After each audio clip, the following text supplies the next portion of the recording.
Hi everyone, I'm Zen and welcome to your weekly energy update, a general tarot guidance taking a look at how the energies of this week are likely to influence our lives and also our emotional states. This reading also contains divine guidance and things to be careful with. Now, the overall energy of this week does look very promising in the sense that we're going to be taking smaller but very significant steps towards progress, towards breakthrough, but it's not really what we expect at all. It's not really the kind of energy with a massive accomplishment that will sweep us off our feet and make us feel extremely proud of who we are, but rather we are going to be making certain choices on a smaller scale, like baby steps towards our plans and goals, and of course towards our futures. It is something that right now and all throughout this year 2021, all of us are going to be fighting for, working for, sacrificing for, transforming our lives for. And even until this present moment, we had a lot of triumphant moments. We did have a lot of ups, so to speak, but at the same time we also had certain inconveniences and certain moments when it seemed like almost the hand of fate stopped us in our tracks, and it was almost like the divine placed impossible to overcome obstacles at that present moment, of course, in front of us, telling us not so fast, do not rush, you might be on the right track, you might have the plan, you might have the emotional purity to advance and go forward, but maybe it is the world, maybe it is, let's say, outer reality, which is not aligned yet to permit you to have your cake and also eat it. So basically, those inconveniences and perhaps the unfavorable twists and turns of events which may have stopped us, which may have sent us into many moments of stagnation and procrastination, regardless if these were inner forces or outer forces, well, they basically made sure that we don't jump into the fray and then find ourselves in a very, very tough situation where even though we might already have the skills, the know-how, the experience, all the preparation to survive, to make it, to accomplish, but it is the hardship, it is the intensity that we really don't need in our lives. So basically it was like the divine, through these symbolic events, was telling us and letting us know that even though we are ready, we don't want to enter in yet another struggle, even if we are different, even if we are much more powerful, efficient, even if we know ourselves that much more profoundly. It is the struggle, it is the great effort that would be needed at this moment in time in order, to not just simply have what we asked for, but more to preserve it, to keep it, to work with it, to make it evolve and advance, and to make it very stable and grounded, reliable parts of our futures. It would be that part which would be really, really hard to keep up. It would be that part which would exhaust us, consume us, and basically emotionally, spiritually, energetically send us back to square one. So this week might offer us a moment of clarity, a very powerful reality check when it explains the patterns that played out in our lives from the beginning of this year. As the Six of Wands suggests, all the moments of victory, triumph, breakthrough, everything that we achieved were on one hand absolutely necessary because that is the soul food to keep us going. Yet the setbacks were also imperatively necessary because if in this very moment in time we would already have our massive breakthrough and everything that we have planned and worked for, right now we might have found ourselves not having the energy, not having the soul power to keep on going, to keep on working, to keep on building. And basically it took the divine intelligence to foresee it and turn events in such a way where we don't feel absolutely defeated and hopeless. So we had to have our ups, we had to have our really, really good moments, our moments of glory, but also it had to make sure that we don't make certain leaps of faith and just jump into it and embrace it when we're not ready, especially energetically speaking. And even though at those times when we did face the unexpected, when we did face the obstacles, when we did face the blockages which appeared in front of us, almost taking away the glory, taking away the sensation that we made so much progress and the future is bright. It is this week when we can truly see the clarity, when we can truly process that none of that was actually a negative thing, none of that was a reflection of that we didn't do a good job or we're not on the right path. It was simply to stop us from wasting that which actually awaits us in the months to come. Because everything that we have done, and not just physically, not just the, let's say, energy and effort we invested into our futures, but also the inner work and the decisions that we made on the soul level, those are not going anywhere, those are not wasted, those are still there and preserved. Those are basically untouched, and that is the massive blessing, because they will come forward, they will be expanded, so to speak, when the moment is right. And chances are, when the moment is right, no longer depends on us and anything that we might do personally at all. It depends on how outer reality, how quickly or slowly this chaos starts to at least show some signs of permitting something new, but for the long term, to be born and to prosper, etc. And all throughout this week, this Daughter of Swords, which is basically the Page of Swords in Tarot, it represents our own intelligence, the light of our rational minds, which will simply reveal to us that everything that has took place up until this moment of time, ever since the beginning of 2021, was actually a benevolent universe conspiring for our highest good. Because, emotional, mental, even spiritual breakdowns were part of this picture. And how could they not be when, just simply surviving, living through these times is so energy consuming, and it's really, really not easy. And of course, everyone will have certain moments of breakdown when we really need a little bit of rest, regardless if that's mental or emotional or spiritual. But the good part is that we can very quickly pick ourselves up once again. This is where we embody this phoenix energy much more deeply and profoundly than we have done ever before.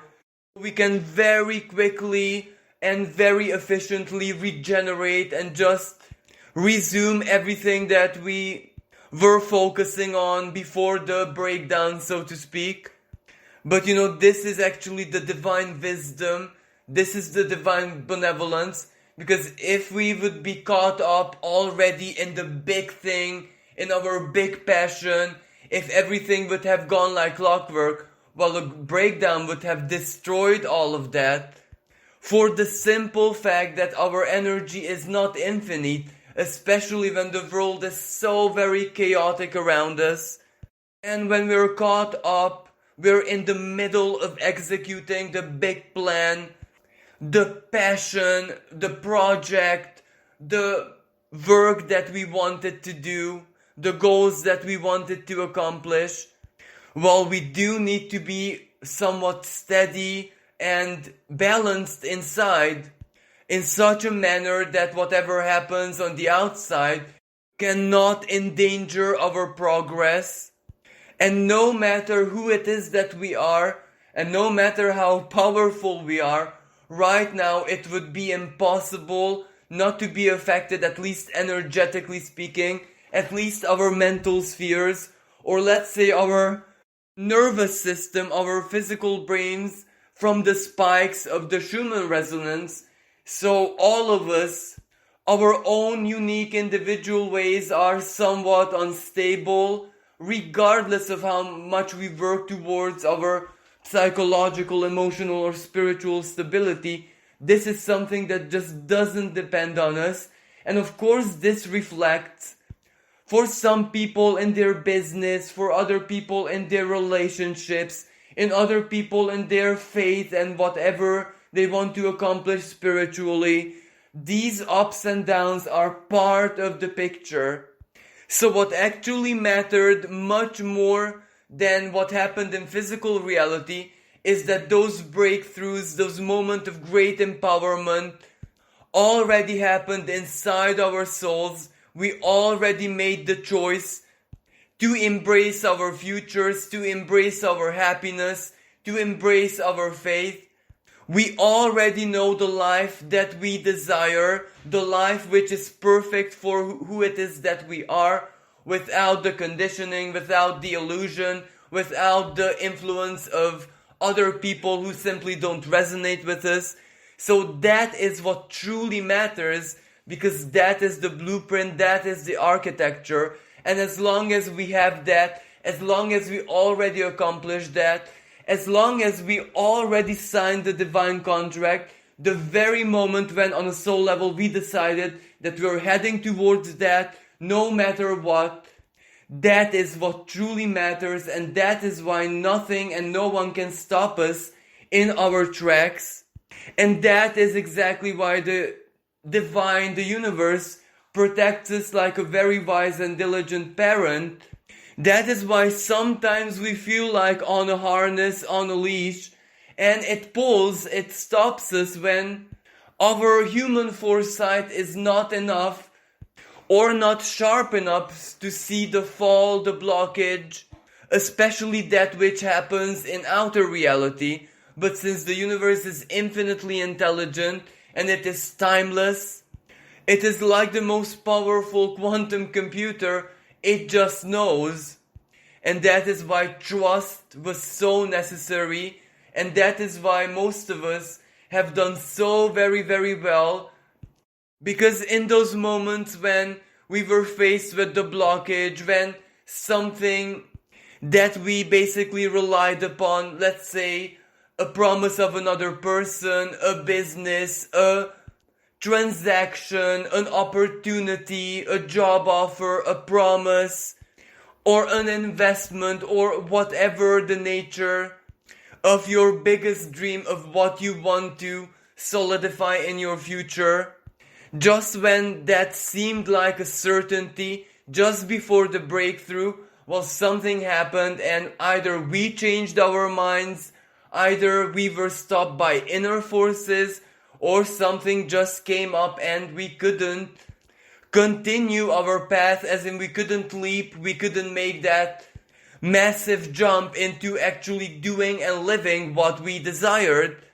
And in those moments, even though they were, painful a little bit, even though they were disappointing, no one can expect us to smile and be extremely happy. Yet it is this week when we see the wisdom, when we see the true benevolence, when we see why it had to happen and how fortunate and lucky we were either to have that change of mind, change of heart, or that unexpected event to stop us in our tracks. Because right now, if we would have had our ways, we wouldn't be doing that well.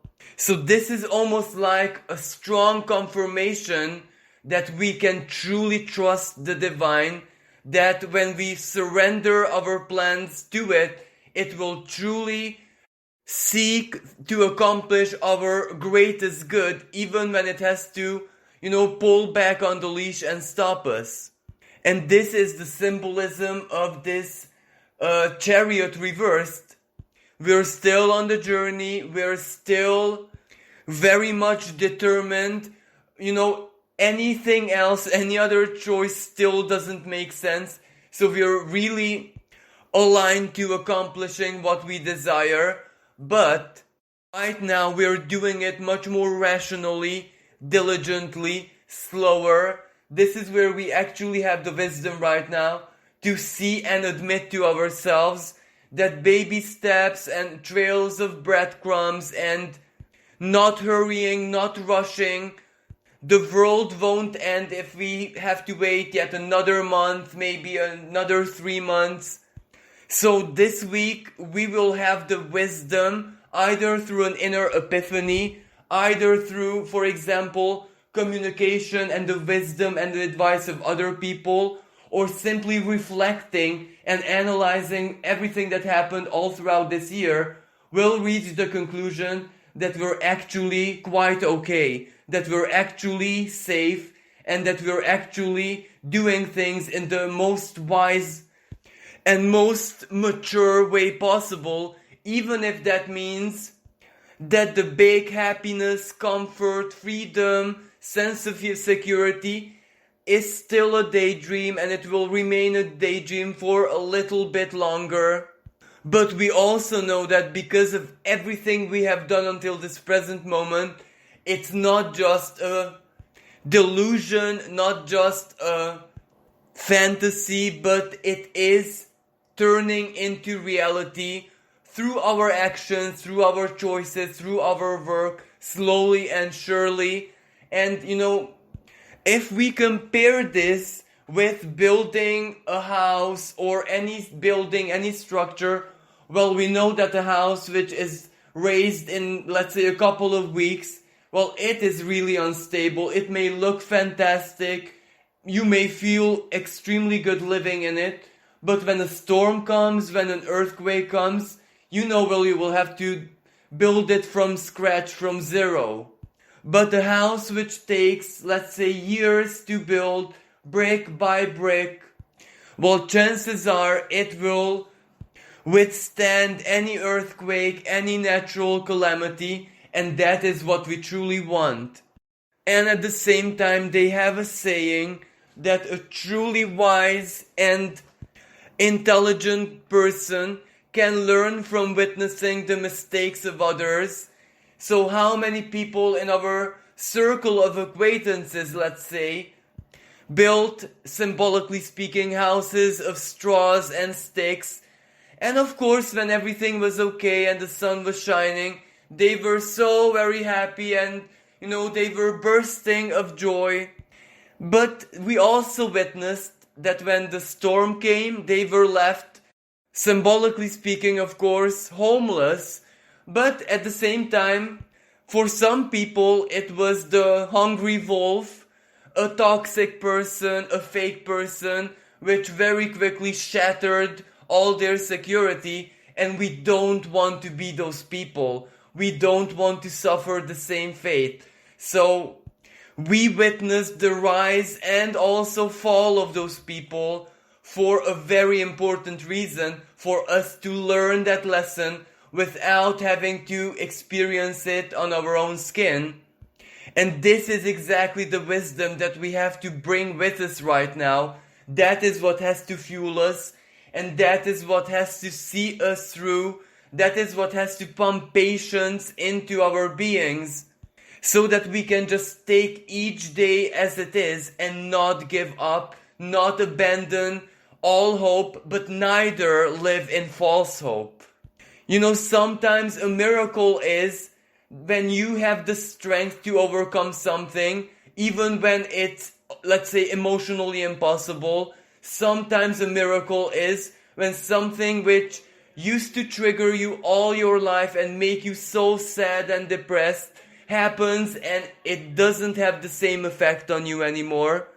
Or sometimes a miracle is when you enter stagnation once again, but this time you just take it easy. You just see the opportunity to chill out and just not stress yourself anymore.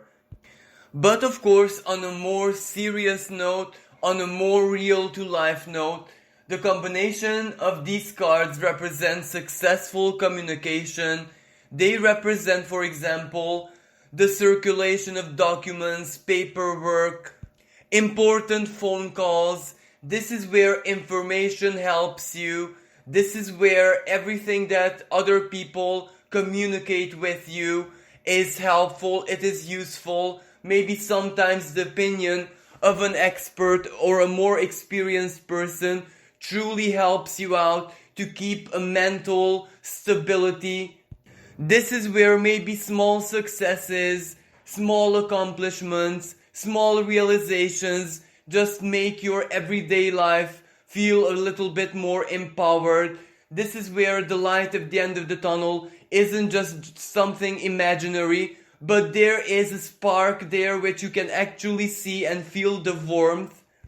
It may not be as big, it may not have such a big gravity to turn that chariot back on its tracks and have you rushing off towards your dreams, but it is enough to keep you in a state of, let's say, satisfaction or at least balance. And if we combine this blessed and useful communication with our own personal reflections, let's say, just thinking back of how events unfolded this year, and we do see that we're not as lost as we think we are when we do see the logic and ration of why exactly we're not living our big dreams or our big desires, the lives that we are actually building. Well, that is when even rationality, that is when even the coldness of logic adds to faith. It adds to our spiritual security, if this term actually exists. Now, from a collective perspective, well, the Six of Wands may not be such a favorable energy, because it does mean that people are becoming restless for solutions, for things that were promised to them. They're actually expecting the promises to be fulfilled to the letter, but unfortunately the Chariot reversed means that perhaps it is reality itself and how the situation actually is that doesn't permit that. So this Princess of Swords may be excuses, it may be official communication which will once again heat up spirit and spark up the inner warrior of the people. And this Chariot unfortunately also represents that in some part of the world it's not actually what people feel and what they do that's gonna represent the problem, but it's rather the economic situation or the physical situation. For example, people getting seriously ill, may it be COVID or not, that is really gonna unsettle the global community. So trouble is brewing once again. But again, that is something that is totally outside our sphere of influence. I guess this is part of a world crisis, of a world change. Just like our ancestors, like our forefathers lived through perhaps even more challenging times, we have to just do our very, very best to keep our sanity, keep our hope, and just do what we can in the now. Now for the divine guidance part, this is where we have the Justice and the Ten of Wands. Now the divine intelligence is telling us that a lot of us still have a lot of obstacles in our lives, and perhaps some of those obstacles aren't necessarily our own. They may source from our families or from situations which are not in our power to resolve.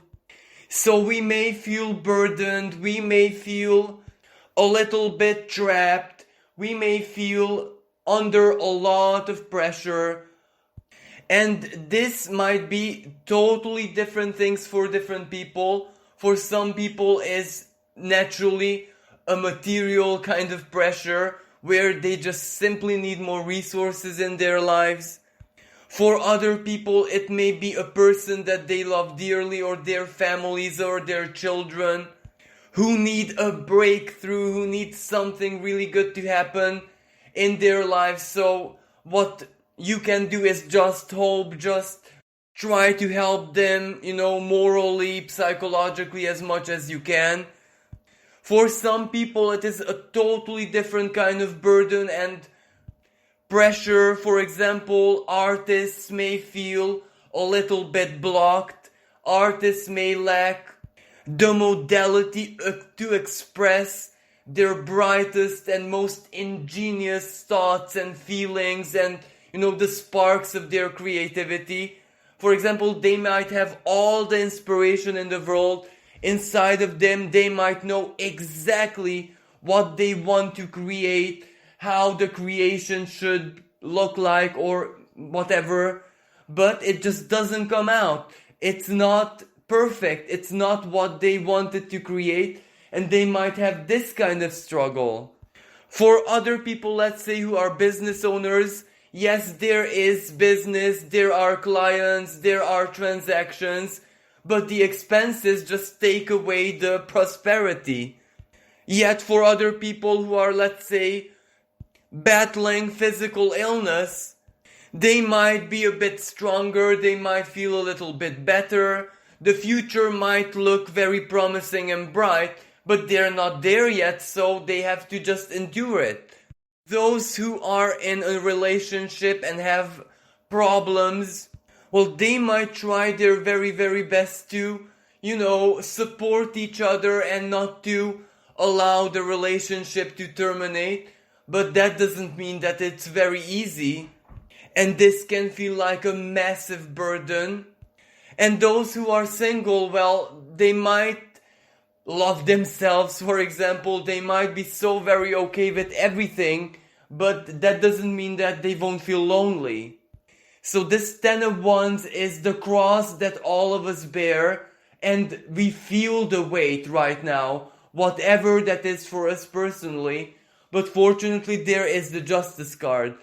Balance, justice, divine resolution, that which the divine forces, karmic forces, have one way or another promised us that they're gonna fix this situation, that our crosses will definitely be off our backs, that we'll definitely be able to live that day when this happens. Well, that promise is still there, and that promise is still gonna be fulfilled.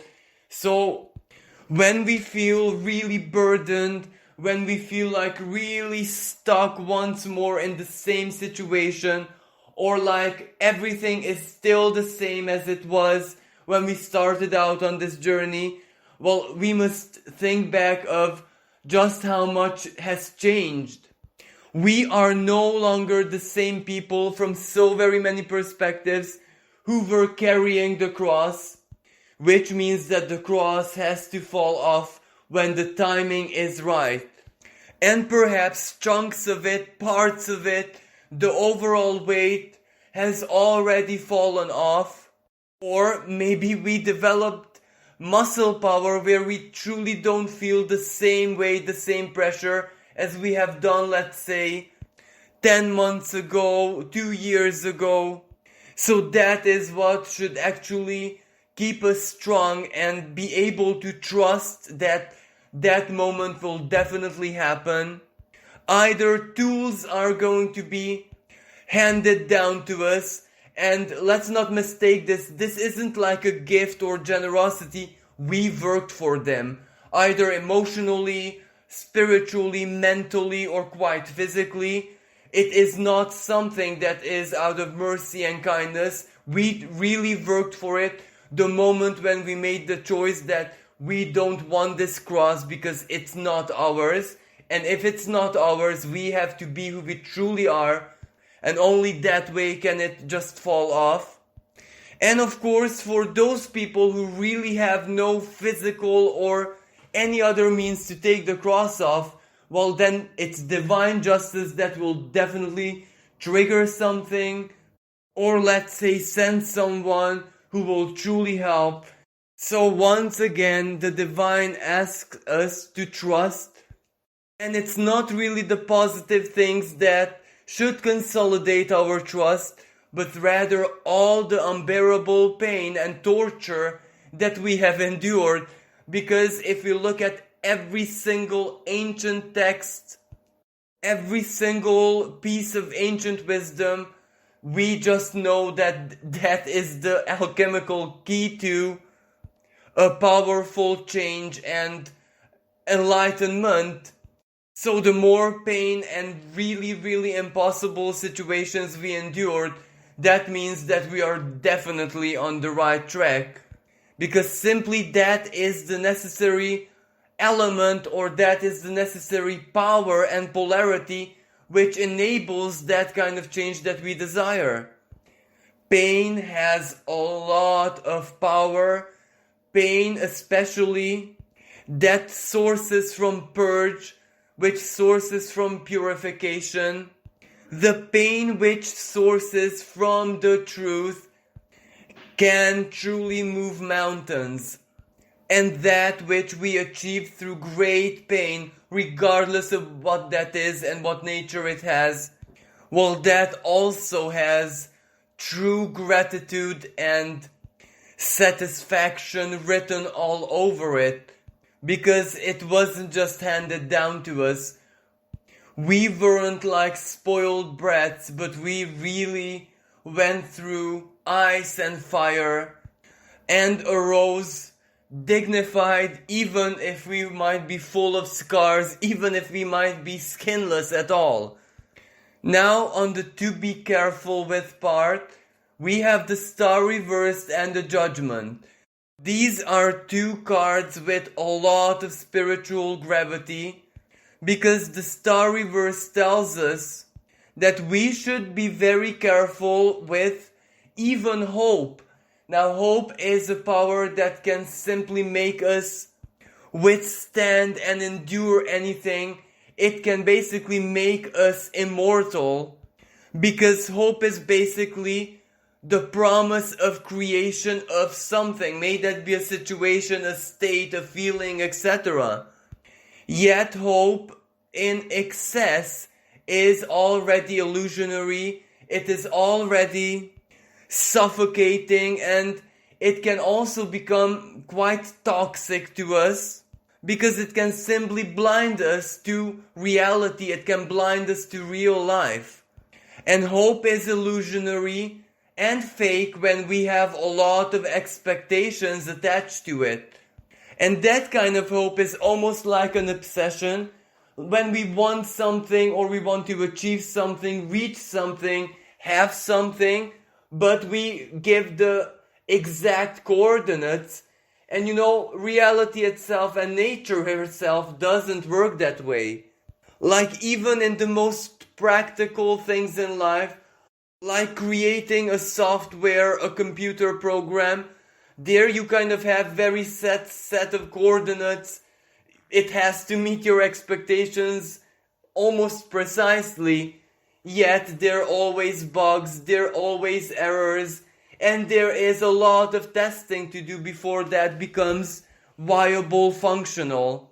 And sometimes it's exactly the bugs and errors which transform it from the original plan and design into something totally different and perhaps much, much better.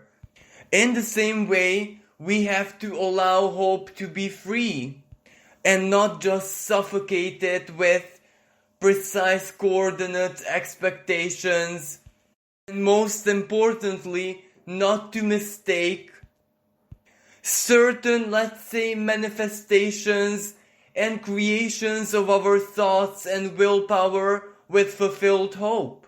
This is exactly what the Judgment card speaks about. The manifestation of anything doesn't really care about your true hopes. It doesn't really care about the purity of that energy. It just cares about other factors like your sheer willpower, how aligned your desire is with physical reality and the possibilities, etc. So basically, you don't even need to be a spiritual person, a well-balanced person to manifest. Anyone can do that.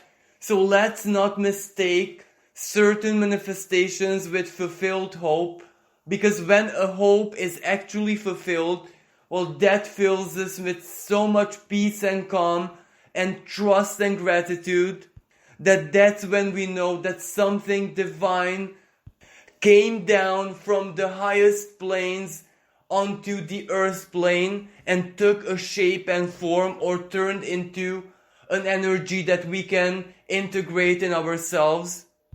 Whereas a manifestation can very well serve against our higher good. Be careful what you wish for. And this is how we know the difference between the two. When something just manifests, we don't feel that very specific, deep gratitude inside our hearts. Our minds and our egos may be very pleased and overjoyed, but this is the difference between the two. And this is exactly when when a relationship, like meeting someone, dating someone, is the love of your life, or it's just a person who you are more or less compatible with, but the attraction is there, and you manifested each other. Because when you meet that very special person, as in the fulfillment of your hopes, you're gonna feel in such a very distinctive way that there is absolutely no doubt about it. But when you meet someone who you just manifested, even if the attraction and the chemistry is volcanic, you still know in your heart that something is missing. And it's so very easy for us to blind ourselves and just immerse in our wishful thinking that this is for real, that this is almost divinely sent, when it is actually our own creation and our own manifestation. And there is absolutely nothing wrong with that. But it is knowing the difference between the two which makes all the difference of what happens at a pivotal moment. Because, if it's a heaven-sent person in our lives, the fulfillment of our hopes, let's say, then your soul will always tell you, endure good times and bad times together. There is no doubt in your heart. But when it's someone who you just manifested, then it will be your ego telling you that it's beyond your dignity to endure whatever problems are more than what you have done until that moment. And this isn't just in matters of love. This is with anything, like a job. It may look like your dream job, but you will quickly know that you feel a certain unease, even though you cannot explain it. And if it's like your true dream job, you will just feel like stepping into an unknown adventure and the willingness to explore it. Or let's say a very successful business, as in a transaction or contract. It looks ideal, the figures are there, it may look so very fair, but there always are certain strings attached which will turn into a burden, and there's absolutely nothing wrong with it because you manifested it, you got what you wanted. And let's say maybe the divine forces helped you with it, it made something magnetic, but it's not really the fulfillment of a great hope or dream of yours. And when you know the difference between the two, when it ends or when something changes, well, it won't leave a bitter taste in your mouth, it won't lead to a strong spiritual crisis if you can trust the universe or not. Because we cannot expect our manifestations to be totally perfect, and it is absolutely fine like that. So the main message of these cards are, let's be very careful with illusions. especially those of spiritual nature, because a miraculous manifestation can sometimes be a temptation from the karmic forces to see how truly wise and mature we are. They say in astrology that Saturn is the planet of manifestation. Yes, it can very well give you the harvest of your labor and sacrifice, but sometimes it can just give you an excessive blessing, and it is up to your wisdom and diligence to know how to manage it so that it at the end won't turn against you. So sometimes it gives you alone a credit just to test our greed. And the same story can be said about Jupiter, but in a totally different fashion. It is the planet of expansion. It can give you more of what you already have. And this is where you have to set boundaries. Let's say you're like a business person, you wish for more business. You, of course, get it, attract it. But if you're not very satisfied or grateful or a little bit greedy, well, it will send you so much of it that it will make you ill. It will just consume all your time. So this is where we really have to be careful to know the difference of what comes from the divine source in a pure, divinely guided way, and what we just simply manifest and create in our lives. And why it is so very important? Well, that what we create, we're responsible for it. That which the divine just sends our way as a token of its trust and love, or let's say a reward, or to balance out something. Well, the divine is responsible for it, and in the worst case scenario, it will just take it away as easily as it gave it. But that which we create ourselves, well, we are responsible to take that away from us if it goes bad, if it mutates, if it gets on a wrong path, regardless of what that creation is. So basically this week we must be careful, because there is a very strong illusionary and tempting energy in the sky, and we must have our true soul level wisdom and maturity about us in order to be able to tell the difference. And it doesn't mean to reject manifestations, just work with them diligently and intelligently, because everything that we create will definitely one way or another have our signature on it, and we can identify it that much quicker. Well, this concludes this week energy update. Thank you so much for listening. Thank you for all the likes and shares and really beautiful comments. If you'd like to support my channel, you can donate on the PayPal link in the description below. And also, if you have any suggestions for Friday's pick a card reading, as in a topic or the subject, feel free to comment. Thank you again. Wish everyone a magical week. Until next time, bye for now.